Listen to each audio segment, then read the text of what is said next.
In today's video, I'm going to teach you how to delete a contact in Gmail.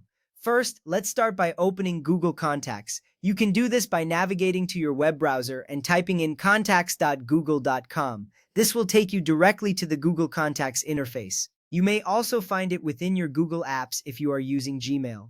Once you're there, you'll see a clean layout that displays all of your contacts. This is important because Google Contacts is where all your contact management happens. Next, sign into your Google account. If you're already signed in, you will be taken directly to your contacts. If not, enter your email address and password. Make sure you use the account linked to the contacts you wish to manage. This step is essential for ensuring your privacy and security. You want to make sure that you are accessing the correct account, as your contacts are sensitive information. Now, it's time to find the contact you want to delete. On the left side, you'll see a search bar. Use this bar to type in the name or email of the contact you wish to remove. As you type, Google Contacts will start to filter the results in real time. This feature saves you time and effort, especially if you have a long list of contacts.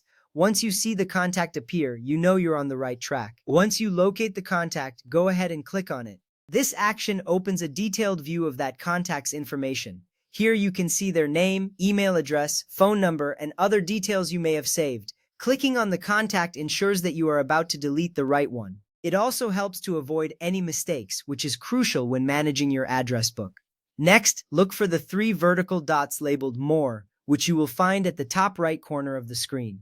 Clicking on these dots will open a drop-down menu. This menu contains various options for managing your contact. Choosing the More option is important because it gives you access to additional actions, including deleting the contact. Now, click Delete from the drop-down menu. A confirmation prompt will appear asking if you are sure you want to delete this contact.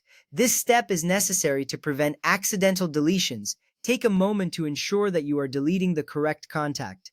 Mistakes can happen, but this prompt is a safeguard to help you confirm your choice. After confirming your decision, click Move to Trash to finalize the deletion. This action moves the contact to the trash folder where it will remain for 30 days. This temporary storage allows you to recover the contact if you change your mind. It's a useful feature that adds an extra layer of security to your contact management. You will see a confirmation message appear, reassuring you that the contact has been successfully moved to trash. In summary, you have learned how to delete a contact in Gmail by opening Google Contacts, signing in, finding the contact, and confirming its deletion. Managing your contacts efficiently is essential for keeping your digital life organized. By following these steps, you ensure that your contact list remains relevant and up to date. Thank you for watching, and I hope you found this video helpful.